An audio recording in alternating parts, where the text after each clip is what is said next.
ശാസ്ത്രം എന്ന നിലയിൽ 3 തരം ശാസ്ത്രങ്ങളുണ്ട്, അല്ലെങ്കിൽ നമുക്കറിയാവുന്ന വ്യാവഹാരിക തലത്തിൽ 3 തരം ശാസ്ത്രങ്ങളുണ്ട്. ഒന്ന് എന്ന് പറയുന്നത് സയൻസാണ്. അതിനൊരു മെത്തഡോളജി ഉണ്ട്, അതിനൊരു രീതിക്രമങ്ങളുണ്ട്, അതിന് കുറേ മാനദണ്ഡങ്ങളുണ്ട്. അതനുസരിച്ച് ശങ്കര വേദാന്തം എന്ന് പറയുന്ന മായാവാദത്തിന് യാതൊരു സാധ്യതയുമില്ല, അത് നിലനിൽക്കുന്നതല്ല, അത് യാഥാർത്ഥ്യത്തിന് വിരുദ്ധമാണ് എന്ന് ഞാൻ പറഞ്ഞു. ഭൗതികമായിട്ട് തെളിയിക്കേണ്ട വസ്തുവല്ല അദ്വൈതം, ഒരിക്കലുമല്ല. കാരണം ഭൗതികം ഭൂതങ്ങളുടെ തലം മാത്രമാണ്. എന്നാൽ ഭൂതമുണ്ടോ? ഉണ്ട്. ഉണ്ടെങ്കിൽ ആ ഉണ്മ എന്ത്? കാരണം ഇപ്പോൾ ഞാൻ ഭൂതമെന്ന് പറയുന്ന വസ്തു, മാറ്റർ എന്ന് പറയുന്ന വസ്തു തീർത്തും ആപേക്ഷികമാണ്. ഊർജം, ദ്രവ്യം എന്ന് പറയുന്ന വസ്തു തീർത്തും ആപേക്ഷികമാണ്. ദ്രവ്യവും ഊർജവും നേരത്തെ ഇവിടെ സൂചിപ്പിക്കപ്പെട്ടു, എനർജി, മാറ്റർ എന്നൊക്കെ രണ്ടും ആപേക്ഷികമാണ്. രണ്ട് ആപേക്ഷികങ്ങളായ തലങ്ങൾ നിലനിൽക്കണമെങ്കിൽ എന്താണ് അതിൻ്റെ അടിസ്ഥാനമായ ഉണ്മ? ഇതിനെ ഭൗതികമായോ അല്ലെങ്കിൽ ഊർജപരമായോ വ്യാഖ്യാനിക്കാവുന്നതല്ല. ഇവിടെയാണ് ശാസ്ത്രങ്ങളുണ്ട്. ഒന്ന് എന്ന് പറയുന്നത് സയൻസാണ്. അതിനൊരു മെത്തഡോളജി ഉണ്ട്, അതിനൊരു രീതിക്രമങ്ങളുണ്ട്, അതിന് കുറേ മാനദണ്ഡങ്ങളുണ്ട്. അതനുസരിച്ച് ശങ്കര വേദാന്തം എന്ന് പറയുന്ന മായാവാദത്തിന് യാതൊരു സാധ്യതയുമില്ല, അത് നിലനിൽക്കുന്നതല്ല, അത് യാഥാർത്ഥ്യത്തിന് വിരുദ്ധമാണ് എന്ന് ഞാൻ പറഞ്ഞു. അതാണല്ലോ തുടക്കത്തിലേ പറഞ്ഞത്. ശാസ്ത്രീയം എന്നുള്ളത് കൊണ്ട് മറ്റൊരാൾ ഉദ്ദേശിക്കുന്ന അർത്ഥതലം വേറൊരാളെ കൊണ്ട് പറയിപ്പിക്കുക അസാധ്യമാണ്. മറിച്ച് സത്യാന്വേഷണമാണ് ശാസ്ത്രം. അടിസ്ഥാനമായ സത്യം എന്തെന്നുള്ള അന്വേഷണം. ആ അന്വേഷണത്തിൽ നിന്ന് പല വിജ്ഞാനീയ ശാഖകൾ വികസിച്ചു. ആ വിജ്ഞാനീയ ശാഖകളെ മുഴുവൻ നമ്മൾ ആദരിക്കുന്നു. എല്ലാ വിജ്ഞാനീയ ശാഖകളെയും നമ്മൾ ആദരിക്കുന്നു. രണ്ടാമത് വേറെന്തെങ്കിലും തരത്തിലുള്ള ശാസ്ത്രീയത ഉണ്ടോ എന്ന് നോക്കി. അത് ഹൈന്ദവ ദർശനത്തിന്റെയോ അല്ലെന്നുണ്ടെങ്കിൽ ഉപനിഷത്തുകളുടെയോ വേദങ്ങളുടെയോ ബ്രഹ്മസൂത്രങ്ങളുടെയോ പിന്തുണ ഉള്ളതുകൊണ്ട്, ശാസ്ത്രത്തിന്റെ പിന്തുണയുള്ള ആ രീതിയിൽ ശാസ്ത്രീയം എന്ന നിലയിൽ മായാവാദം ശാസ്ത്രീയമാണോ എന്ന് ഞാൻ പരിശോധിച്ചു. അപ്പോൾ ഉപനിഷത്തുകളുടെയോ വേദങ്ങളുടെയോ അല്ലെന്നുണ്ടെങ്കിൽ ബ്രഹ്മസൂത്രത്തിന്റെയോ പോലും പിന്തുണയുള്ളതല്ല മായാവാദം, ജഗൻ മിഥ്യാവാദം എന്നാണ് ഞാനിവിടെ അവതരിപ്പിച്ച കാര്യം. അതിലൂടെ വ്യക്തമായ കാര്യം ഹൈന്ദവ ദർശനപരമായിട്ട് പോലും അതിന് ശാസ്ത്രീയതയില്ല എന്നുള്ളതാണ്. തരത്തിൽ നമുക്ക് എതിർക്കുകയോ അല്ലെങ്കിൽ അങ്ങനെ എതിർത്ത് അവതരിപ്പിക്കുകയോ ആവരുത് നമ്മുടെ ഉദ്ദേശം. ഏത് ശാസ്ത്രത്തെ ആയാലും ശുദ്ധമായ ഭാവത്തോടു കൂടി പഠിക്കുക, അങ്ങനെ പഠിക്കാനുള്ള സമ്പ്രദായത്തെ പാലിക്കുക. അപ്പോഴേ നമുക്ക് ആചാര്യൻ ഉപദേശിച്ച ആ ഹൃദയത്തെ മനസ്സിലാക്കാൻ സാധിക്കൂ. അതുകൊണ്ട് ഉപനിഷത്ത് വിരുദ്ധത ഭാഷ്യകാരനിൽ കൽപ്പിക്കുക എന്നുള്ളത് അത്യബദ്ധം മാത്രം. ഉപനിഷത്ത് തന്നെ പരമപ്രമാണമായി സ്വീകരിച്ച് അതിനെ വ്യാഖ്യാനിച്ച് അതിൽ ജീവിച്ച് അതിനെ പഠിപ്പിച്ച് കഴിഞ്ഞ ഒരു പരമാചാര്യനായിരുന്നു ശങ്കരാചാര്യസ്വാമികൾ എന്നുള്ളത് മറക്കരുത്. അവിടെ ഉപനിഷത്ത് ദർശനത്തിന് പരമപ്രാമാണ്യം കൽപ്പിച്ച് ഉപനിഷത്തിൻ്റെ വ്യാഖ്യാനങ്ങൾ നിർവഹിച്ച് എല്ലാറ്റിലും പരമമായ പ്രമാണം ഉപനിഷത്ത് പ്രമാണമാണെന്ന് ബോധിപ്പിച്ച ഭഗവാൻ ഭാഷ്യകാരൻ ശങ്കരാചാര്യസ്വാമികൾ ഉപനിഷത്ത് വിരുദ്ധനല്ല.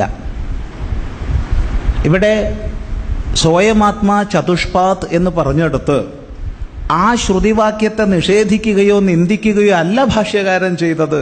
മറിച്ച് അത് എങ്ങനെയെന്ന് പഠിപ്പിച്ചു തരിക ചെയ്തത്. അതാണ് ഭാഷ്യം.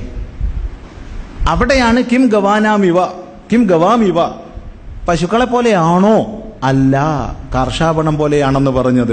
അത് ശ്രുതിയെ ഉപനിഷത്തിനെ നിഷേധിക്കുകയല്ല, ഉപനിഷത്തിൽ എങ്ങനെയാണ് സ്വയമാത്മാ ചതുഷ്പാത് എന്ന് പറയുന്നത് എന്നുള്ളതിനെ വിശദീകരിച്ചു തരികയാണ് ചെയ്തത്. അതിനെ ഉപനിഷത്ത് നിഷേധമായിട്ട് എങ്ങനെ മാനിക്കും?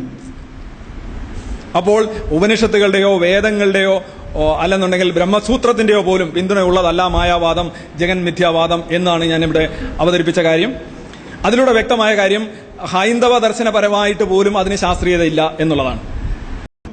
വേദത്തിൽ വേദാന്തത്തെ ഋഷി തന്നെ ചൂണ്ടിക്കാണിച്ചതുകൊണ്ടാണ്. തിലേഷു തൈലവത്, എള്ളുകണങ്ങളിൽ എണ്ണ എന്ന പോലെയാണ് വേദത്തിൽ വേദാന്തം ഇരിക്കുന്നത്. ഇതിന് സംഹിതയിൽ നിന്നൊരു ഉദ്ധരണി പറഞ്ഞുതരാം. ഭഗവാൻ ഭാഷ്യകാരൻ തന്നെ തൻ്റെ ഭാഷ്യത്തിൽ ആവർത്തിച്ചിട്ടുള്ള ഋഗ്വേദ സംഹിതയിലെ ഉദ്ധരണിയാണ്. മാത്രവുമല്ല, പലരും മനസ്സിലാക്കുന്നത് പോലെ മായാശബ്ദം ഭഗവാൻ ഭാഷ്യകാരൻ്റെ സൃഷ്ടിയല്ല എന്ന് കാണിക്കാനും ഈ സംഹിതാ മന്ത്രം ഉപകരിക്കുമെന്ന് തോന്നുന്നു. ഇന്ദ്രോ മായാഭി പുരുരൂപ ഈയതേ, പാഠഭേദം ഇന്ദ്രോ മായാഭി പുരുരൂപ ഈര്യതേ എന്നുള്ള മന്ത്രത്തിൽ സംഹിതയിൽ മായാശബ്ദം വിനിയോഗിച്ചിട്ടുണ്ട്. ശാസ്ത്രം എന്ന് പറഞ്ഞാൽ മതേതരമായിട്ടുള്ള ശാസ്ത്രം ഒരു പ്രായോഗിക പ്രമാണം എന്ന നിലയിൽ യുക്തിസഹമാണോ തെളിവുണ്ടോ എന്നുള്ള അടിസ്ഥാനത്തിൽ അത് ശാസ്ത്രമാണോ എന്ന് പരിശോധിച്ചു. അവിടെയും അത് ശാസ്ത്രമല്ല എന്ന് തെളിഞ്ഞു. ആത്യന്തികമായി സത്ത് മാത്രം, ആത്യന്തികമായി, വ്യാവഹാരികമായി സത്ത് മാത്രം എന്ന് പറഞ്ഞില്ല, പ്രാതിഭാഷികമായി സത്ത് മാത്രം എന്ന് പറഞ്ഞില്ല. ഇതെല്ലാമായി പ്രഭാസിക്കുന്നത് ഏകമായ അദ്വിതീയമായ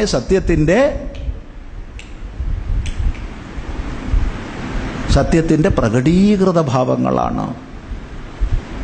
ഇതാണ് ആചാര്യൻ ആവർത്തിച്ചാവർത്തിച്ച് പറഞ്ഞത്.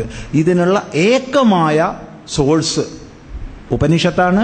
ഉപനിഷത്തിന്റെ സോഴ്സ് ആകട്ടെ യാതൊരു സംശയവുമില്ല, അത് വേദത്തിന്റെ താല്പര്യ നിർണയമായതുകൊണ്ട് വേദവുമാണ്. അതുകൊണ്ട് വൈദികമാണ് ശാങ്കര ദർശനം. അത് ശ്രുതി, യുക്തി, അനുഭവതലത്തിൽ നിലകൊള്ളുന്നതുമാണ്. അതിന്റെ തുടർച്ചയായി പറയുകയാണ്, ഈ പ്രപഞ്ചത്തിന്റെ ആത്യന്തികമായ സത്ത എന്തെന്നുള്ള അന്വേഷണം, ഈ പ്രപഞ്ചത്തിന്റെ സമസ്ത വ്യവസ്ഥകളും ഏതിനാൽ നിയമിക്കപ്പെടുന്നു എന്ന അന്വേഷണം,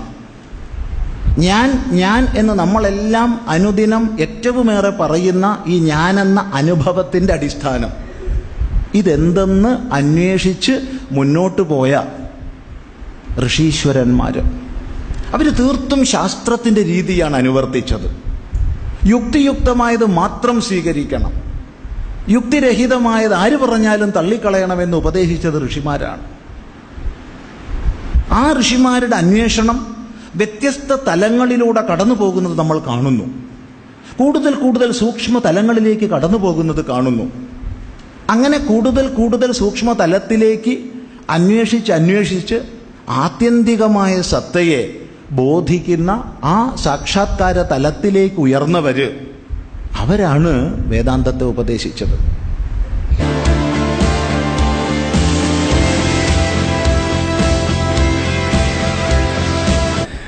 ബ്രഹ്മജ്ഞാനം നേടി ആരുണ്ടെന്ന് ചോദിച്ചപ്പോൾ ശങ്കരാചാര്യർക്ക് അത് കിട്ടിയോ എന്ന് ഞാൻ ചോദിച്ചു. ആർക്കെങ്കിലും കിട്ടിയവരുണ്ടോ എന്ന് ചോദിച്ചു. ഈ ബ്രഹ്മജ്ഞാനം കിട്ടിയോണ്ട് എന്താണ് ഫലം, അതുകൊണ്ട് എന്താണ് ഗുണം എന്ന് ചോദിച്ചു. അതിനൊന്നും മറുപടി വന്നില്ല. കൂടുതൽ സൂക്ഷ്മ തലത്തിലേക്ക് അന്വേഷിച്ച് ആത്യന്തികമായ സത്തയെ ബോധിക്കുന്ന ആ സാക്ഷാത്കാര തലത്തിലേക്ക് ഉയർന്നവര് അവരാണ് വേദാന്തത്തെ ഉപദേശിച്ചത്. അതിൽ മതഭേദമൊന്നുമില്ല. ഈ സത്യത്തെ ബോധിച്ച സാക്ഷാത്കാര സമ്പന്നരായവരിൽ മതഭേദമില്ല. ഞാനും എൻ്റെ പിതാവും ഒന്നാണെന്ന് പറഞ്ഞ ഭഗവാൻ യേശുക്രിസ്തുവിൽ നമ്മൾ ആ സത്യസാക്ഷാത്കാര സമ്പന്നനെ കാണും. ആർക്കെങ്കിലും കിട്ടിയവരുണ്ടോ എന്ന് ചോദിച്ചു. ഈ ബ്രഹ്മജ്ഞാനം കിട്ടിയോണ്ട് എന്താണ് ഫലം, അതുകൊണ്ട് എന്താണ് ഗുണം എന്ന് ചോദിച്ചു. അതിനൊന്നും മറുപടി വന്നില്ല. ഈ ഒരു സച്ചിദാനന്ദ ബോധത്തിലേക്ക് ഉയർന്ന ഒരു വ്യക്തി, സ്വയം സച്ചിദാനന്ദ സ്വരൂപമാണെന്ന് ഉയർന്ന ഒരു വ്യക്തി, ആ വ്യക്തിയിൽ പരിമിതങ്ങളായ അഹങ്കാരങ്ങൾ, മമത്വങ്ങൾ കൊഴിഞ്ഞു പോകുന്നു. ഈ പരിമിത അഹങ്കാരങ്ങളുടെയും മമത്വങ്ങളുടെയും കൊഴിഞ്ഞു പോക്കിൽ പിന്നെ അയാളെ കർമ്മം ബന്ധിക്കുന്നില്ല. കർമ്മബന്ധനത്തിന്റെ അഭാവത്തിൽ ജന്മാഭാവം. അതുകൊണ്ട് ജന്മാഭാവം തന്നെ മോക്ഷം. എന്നാൽ മോക്ഷം സമ്പൂർണ്ണ ദുഃഖ നിവൃത്തിയാണ്. ഇത് മനസ്സിലാക്കുക. ബ്രഹ്മജ്ഞാനം നേടി ആരുണ്ടെന്ന് ചോദിച്ചപ്പോൾ ശങ്കരാചാര്യർക്ക് അത് കിട്ടിയോ എന്ന് ഞാൻ ചോദിച്ചു. ആർക്കെങ്കിലും കിട്ടിയവരുണ്ടോ എന്ന് ചോദിച്ചു. പ്രശ്നമൊന്നുമില്ല. അപ്പൊ ഇദ്ദേഹം തന്നെ ഒരു കാര്യം പറഞ്ഞു. ബ്രഹ്മജ്ഞാനികൾ ഉണ്ടോ എന്നുള്ള ചോദ്യത്തിന് ഇദ്ദേഹം പറഞ്ഞു, ശ്രീനാരായണ ഗുരുവിന്റെ ഒരു ഉദാഹരണം പറഞ്ഞു. കണ്ടിട്ട് മനസ്സിലായില്ലെങ്കിൽ പിന്നെ കേട്ടാൽ മനസ്സിലാവുമെന്ന് ചോദിച്ചു.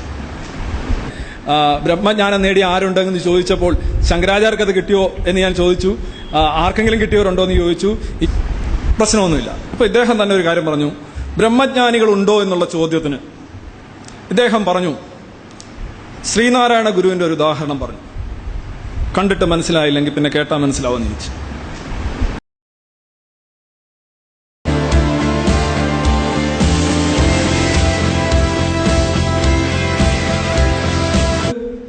ഇനി ശങ്കരൻ ബുദ്ധമതത്തിനെതിരെയുള്ള അദ്ദേഹത്തിന്റെ ആരോപണങ്ങളിൽ അദ്ദേഹം ശരിക്കും ചെയ്യുന്നതാണ് ബുദ്ധനെ വളരെ ഹീനമായി ആക്രമിക്കുകയാണ് ശങ്കരൻ ചെയ്യുന്നത്.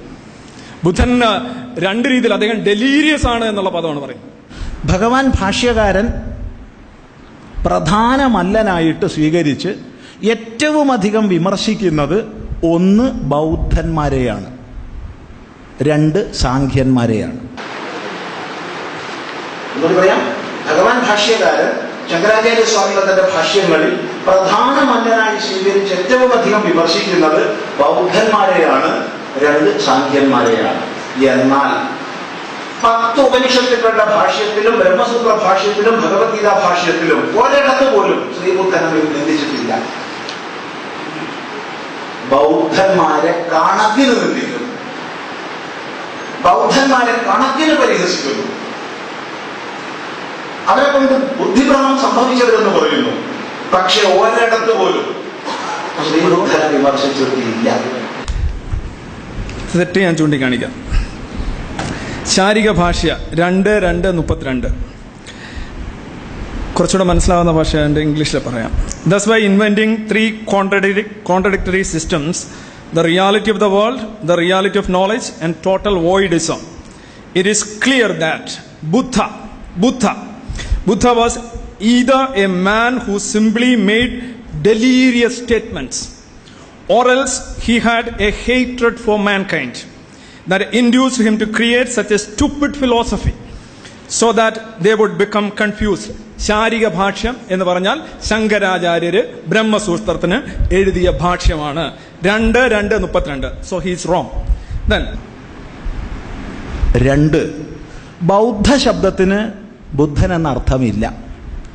ഇവിടെ ഉദ്ധരിക്കപ്പെട്ട ബ്രഹ്മസൂത്രത്തിന്റെ ഭാഷ്യഭാഗം അവിടെ ബൗദ്ധ ശബ്ദമാണ് ഉപയോഗിച്ചിട്ടുള്ളത്, ബുദ്ധ ശബ്ദമല്ല. ആർക്ക് വേണമെങ്കിൽ പുസ്തകം എടുത്ത് നോക്കാം, ആരുടെ കൈകൾ നോക്കിക്കോളൂ.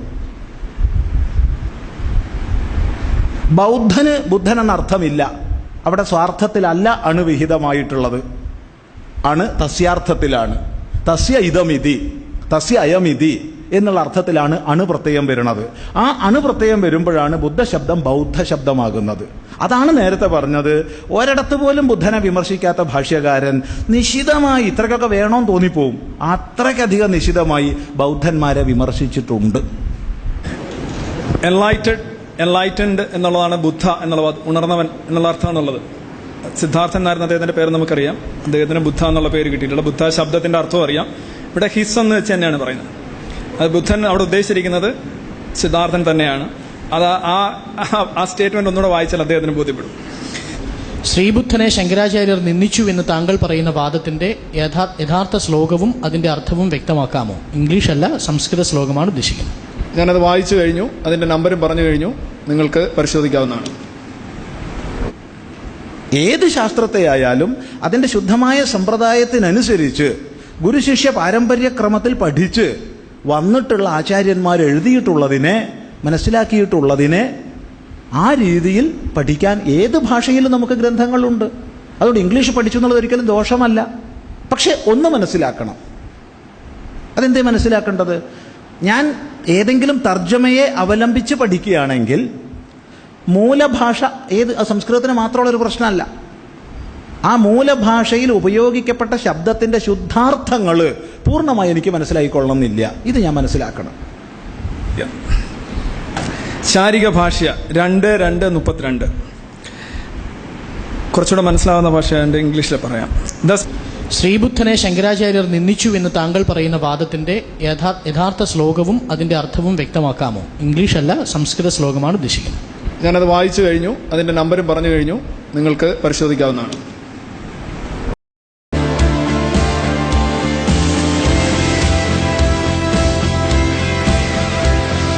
യുക്തിപൂർവ്വം ചിന്തിക്കുക. കാരണം അദ്ദേഹത്തിൻ്റെ വേദാന്ത പ്രഭാഷണം കേട്ടപ്പോൾ മനസ്സിലായി അദ്ദേഹത്തിന് വേദാന്തത്തെക്കുറിച്ച് ഒരു വസ്തു അറിയില്ല. കാരണം ഒരു ശാസ്ത്ര രീതിയിൽ, അത് ഫിസിക്സ് എന്നോ കെമിസ്ട്രി എന്നോ ഏതെങ്കിലും ശാസ്ത്രമാകട്ടെ, അത് പഠിക്കുന്നതിനൊരു സമ്പ്രദായമുണ്ട്. അവർ പഠിക്കാതെയാണ് ഇങ്ങനെ പറയുന്നത് എന്ന് പറയുന്നത് ഒരു ന്യായവൈകല്യമാണ്. അത് നിലനിൽക്കുന്ന ഒരു ആരോപണമല്ല. അത് നമ്മൾ വിശ്വസിക്കാൻ ആഗ്രഹിക്കുന്ന ഒരു കാര്യം മാത്രമാണ്. ഞാൻ ജീവൻ മുക്തനായി, ഞാൻ വിശ്വസിക്കണോ? നിങ്ങൾ വിശ്വസിക്കണോ? തലയാട്ടുന്നവരുണ്ട്. വിശ്വസിക്കണമെന്ന് പറഞ്ഞാൽ ഞാൻ സമ്മതിക്കാം. ഞാൻ വിശ്വസിക്കുന്നില്ല. ഞാൻ അറിഞ്ഞു, എനിക്ക് പുസ്തകം വായിച്ചറിഞ്ഞു, മനസ്സിലാക്കി, അണ്ടർസ്റ്റാൻഡ് ചെയ്തു. ഈ സംവാദത്തിന് വേണ്ടി ഏതൊക്കെ ഗ്രന്ഥങ്ങളാണ് താങ്കൾ പഠിച്ചത്? ഞാനിത് ബ്രൂക്ക് ബോൺ ടീ ആണ് കുടിച്ചത്. ഞാൻ വിശ്വസിക്കുന്നില്ല. ഞാൻ അറിഞ്ഞു എനിക്ക് പുസ്തകം വായിച്ചറിഞ്ഞ് മനസ്സിലാക്കി അണ്ടർസ്റ്റാൻഡ് ചെയ്തു. പഠിച്ചു എന്നുള്ളത് ഒരിക്കലും ദോഷമല്ല. പക്ഷെ ഒന്ന് മനസ്സിലാക്കണം. അതെന്തേ മനസ്സിലാക്കേണ്ടത്? ഞാൻ ഏതെങ്കിലും തർജ്ജമയെ അവലംബിച്ച് പഠിക്കുകയാണെങ്കിൽ മൂലഭാഷ സംസ്കൃതത്തിന് മാത്രമുള്ളൊരു പ്രശ്നമല്ല. ആ മൂലഭാഷയിൽ ഉപയോഗിക്കപ്പെട്ട ശബ്ദത്തിന്റെ ശുദ്ധാർത്ഥങ്ങൾ പൂർണ്ണമായി എനിക്ക് മനസ്സിലായിക്കൊള്ളണമെന്നില്ല. ഇത് ഞാൻ മനസ്സിലാക്കണം. ഈ സംവാദത്തിന് വേണ്ടി ഏതൊക്കെ ഗ്രന്ഥങ്ങളാണ് താങ്കൾ പഠിച്ചത്? ഞാനിത് ബ്രൂക്ക് ബോൺ ടീ ആണ് കുടിച്ചത്.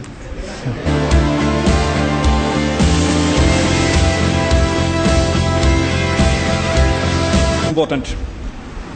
ഇപ്പോ സൂക്ഷ്മ ശരീരം എന്ന് പറയുന്ന ഒരു സാധനം ബ്രഹ്മമോ അല്ലെങ്കിൽ ആത്മാവോ എന്ന് പറയുന്നത് പോലെ നിങ്ങളെല്ലാവരും DNA തന്മാത്രകളാൽ നിർമ്മിതമായ ജീവികളാണെന്ന് പറയും. നിങ്ങളിലും DNA ഉണ്ട്, എന്നിലും DNA ഉണ്ട്. അതുകൊണ്ട് എന്ത്? നിങ്ങൾ തിരിച്ചറിയുന്നു നിങ്ങളുടെ DNA കൊണ്ടാണ് നിർമ്മിതമെന്ന്. DNAക്ക് മുന്നേ RNA ആണെന്ന് നിങ്ങൾ തിരിച്ചറിയുന്നു. നിങ്ങളെല്ലാം ക്വാണ്ടം ഫീൽഡുകളാണെന്ന് തിരിച്ചറിയുന്നു. ഇതുകൊണ്ട് എന്ത്? ഇതുകൊണ്ട് ആ വ്യക്തിക്ക് എന്താണ് നേട്ടം? ഒരു കർഷകന് ഇത് അറിയില്ല, അവൻ ജീവിക്കുന്നു. ഒരു എഞ്ചിനീയർക്ക് ഇത് അറിയില്ല, അവൻ ജീവിക്കുന്നു. ഒരു ആസ്ട്രോഫിസിസ്റ്റ് ഇത് അറിയുന്നു, അവനും ജീവിക്കുന്നു. എല്ലാവർക്കും നിയമങ്ങൾ ഒന്നുപോലെയാണ്. സൂക്ഷ്മ തത്വങ്ങൾ അറിയുന്നത് കൊണ്ട് പ്രത്യേകിച്ച് ഗുണമൊന്നുമില്ല. അതൊരു അറിവ് മാത്രമാണ്. ശരിയെന്നോ തെറ്റെന്നോ മുൻധാരണ വയ്ക്കാതെ അതിൻ്റെതായ സമ്പ്രദായ ശുദ്ധിയോടുകൂടി പഠിച്ച് മുന്നോട്ട് പോവുക.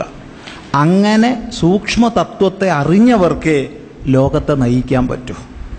DNA-യുടെയോ RNA-യുടെയോ സ്ട്രക്ചർ പഠിക്കുന്നത് കൊണ്ട് പ്രയോജനമുണ്ട്. എന്തുകൊണ്ടെന്നാൽ അതറിയാത്തവനും അറിയുന്നവനും ഒരുപോലെ ജീവിക്കുന്നു, ശരിയാണ്. പക്ഷേ ഈ സൂക്ഷ്മതത്വത്തെ അറിഞ്ഞ മഹാന്മാരായ ശാസ്ത്രജ്ഞന്മാർ ലോക നന്മയ്ക്ക് ഒരുപാട് സംവിധാനങ്ങളെ ഉണ്ടാക്കുന്നു. അവർ രോഗചികിത്സയ്ക്കുള്ള മാർഗങ്ങളെ പറഞ്ഞു തരുന്നു. അതാണ് സൂക്ഷ്മ തത്വജ്ഞാനം കൊണ്ടുള്ള പ്രയോജനം. ഇപ്പോൾ സൂക്ഷ്മ തത്വജ്ഞാനം കൊണ്ട് എല്ലാ മേഖലകളിലും പ്രയോജനമുണ്ട്. സൂക്ഷ്മ തത്വജ്ഞാനം ഉള്ളവനും ജീവിക്കുന്നു, ഇല്ലാത്തവനും ജീവിക്കുന്നു. പക്ഷേ സൂക്ഷ്മ തത്വജ്ഞാനം ഉള്ളവൻ സ്വയം ജീവിക്കുന്നു, മറ്റുള്ളവർക്കും ജീവിക്കുന്നു. ആ ഒരു ബോധം നമുക്കുണ്ടാവുക. ലോകത്തിലേക്ക് കണ്ണു തുറന്നു നോക്കുക. ഏതെങ്കിലും പ്രകാരത്തിൽപ്പെട്ട മുൻധാരണകൾ നമ്മുടെ ബുദ്ധിയെ അന്ധമാക്കാതിരിക്കട്ടെ എന്ന് മാത്രം ഈ സന്ദർഭത്തിൽ പറയുന്നു.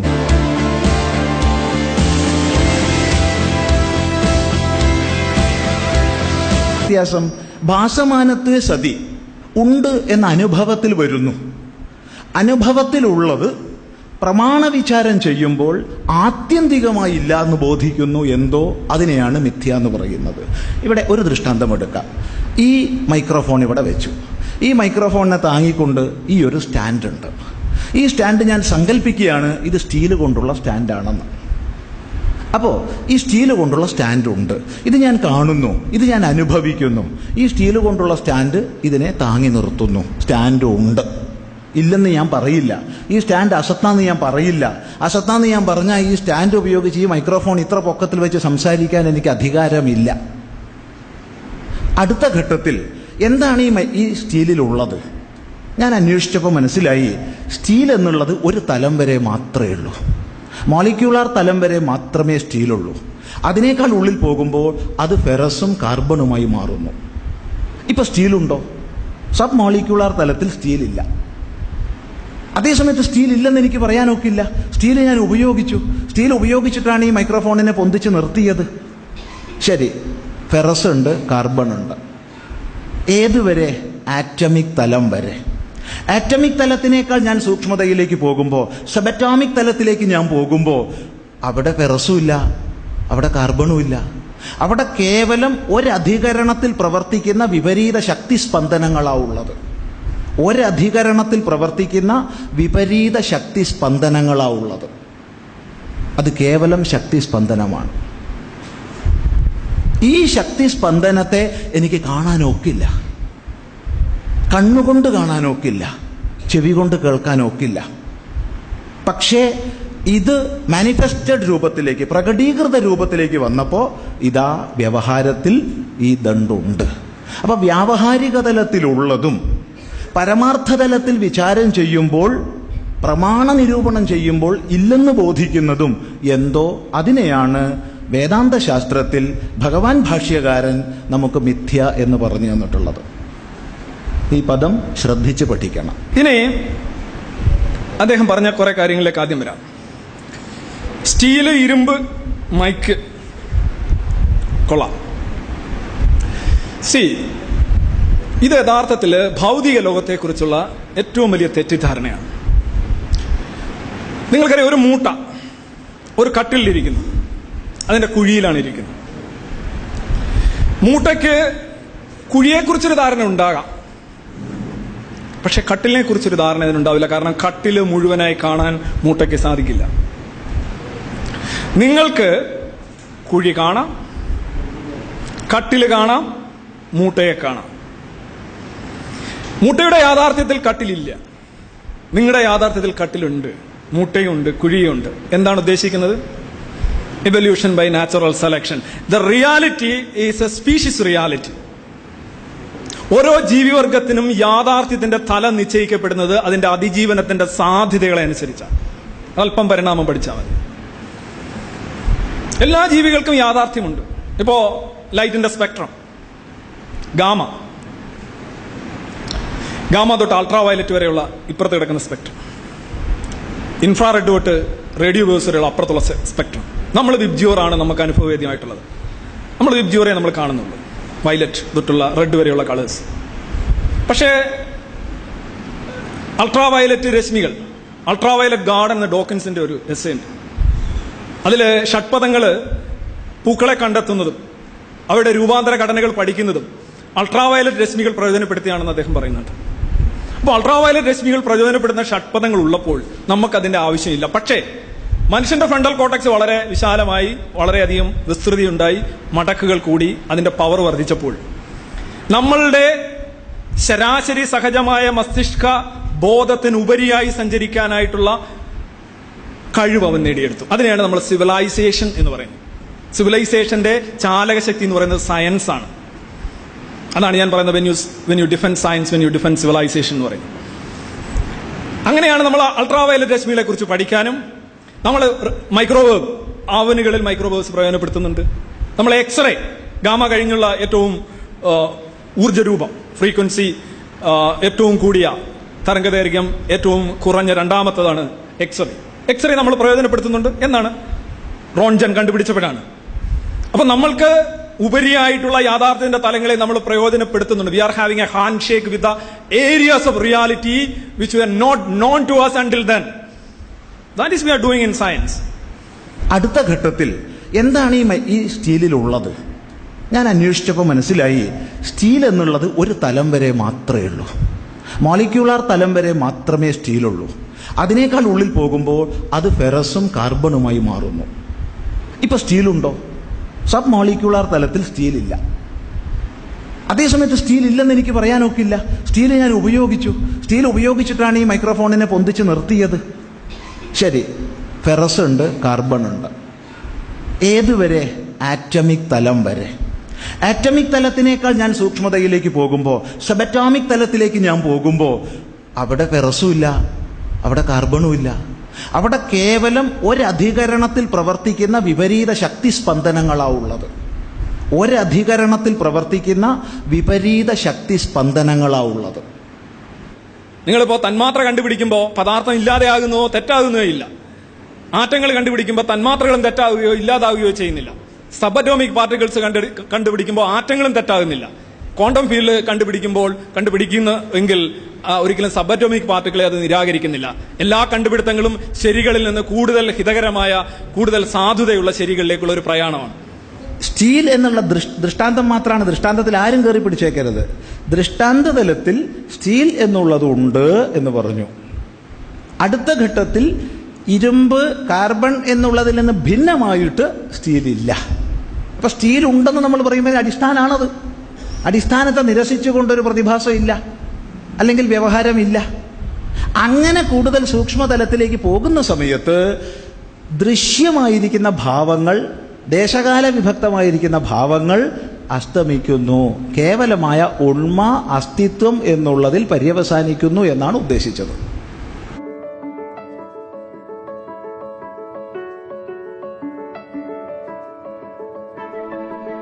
ആദ്യമായി എല്ലാവർക്കും നമസ്കാരം. ഇനി വേറെ എടുത്തു നോക്കുക, കാർബൺ തന്നെ എടുത്തു നോക്കുക. എന്താണ് കാർബണിന്റെ കാരണം? കാർബണിന്റെ കാരണം നമ്മൾ നോക്കിയിട്ട് കാർബൺ മോളിക്യൂൾ കഴിഞ്ഞ് കാർബൺ ആറ്റത്തിലെത്തുകയാണ്. കാർബൺ ആറ്റത്തിലെത്തുമ്പോൾ കാർബണിന്റെ കാരണം ആറ്റമാണെന്ന് പറയാം. പക്ഷെ ഇനി ആറ്റത്തിന് പുറകോട്ട് പോവുകയാണെങ്കിലോ നമ്മൾ കോർക്കുകളിലെത്തും. ഈ കോർക്കുകളാണോ കാർബണിന്റെ കാരണം? കോർക്കുകൾ ഏത് വസ്തുവിന്റെയും കാരണമാകാം. മനസ്സിലായില്ലേ? ഏത് വസ്തു ഏത് പ്രോട്ടോൺ ഉണ്ടാക്കാനും കോർക്കുകളും മതിയാകും. അപ്പൊ നമ്മൾ പറയുകയാണെങ്കിൽ പുറകോട്ട് പോകുമ്പോൾ ഒരു ഘട്ടം കഴിയുമ്പോൾ കാർബൺ ഇല്ലാതാവുകയാണ്. ആറ്റം വരെ കാർബൺ ഉള്ളൂ. ആറ്റത്തിനും പുറകോട്ട് പോകുമ്പോൾ കാർബൺ എന്ന് പറയുന്ന വസ്തുവില്ല. നിങ്ങളിപ്പോ തന്മാത്ര കണ്ടുപിടിക്കുമ്പോൾ പദാർത്ഥം ഇല്ലാതെയാകുന്നതോ തെറ്റാകുന്നതോ ഇല്ല. ആറ്റങ്ങൾ കണ്ടുപിടിക്കുമ്പോൾ തന്മാത്രകളും തെറ്റാവുകയോ ഇല്ലാതാവുകയോ ചെയ്യുന്നില്ല. സബറ്റോമിക് പാർട്ടിക്കിൾസ് കണ്ടുപിടിക്കുമ്പോൾ ആറ്റങ്ങളും തെറ്റാകുന്നില്ല. ക്വാണ്ടം ഫീൽഡ് കണ്ടുപിടിക്കുന്നെങ്കിൽ ഒരിക്കലും സബറ്റോമിക് പാർട്ടിക്കിളെ അത് നിരാകരിക്കുന്നില്ല. എല്ലാ കണ്ടുപിടുത്തങ്ങളും ശരികളിൽ നിന്ന് കൂടുതൽ ഹിതകരമായ, കൂടുതൽ സാധുതയുള്ള ശരികളിലേക്കുള്ള ഒരു പ്രയാണമാണ്. മതിയാകും. അപ്പൊ നമ്മൾ പറയുകയാണെങ്കിൽ പുറകോട്ട് പോകുമ്പോൾ ഒരു ഘട്ടം കഴിയുമ്പോൾ കാർബൺ ഇല്ലാതാവുകയാണ്. ആറ്റം വരെ കാർബൺ ഉള്ളൂ. ആറ്റത്തിനും പുറകോട്ട് പോകുമ്പോൾ കാർബൺ എന്ന് പറയുന്ന വസ്തുവില്ല.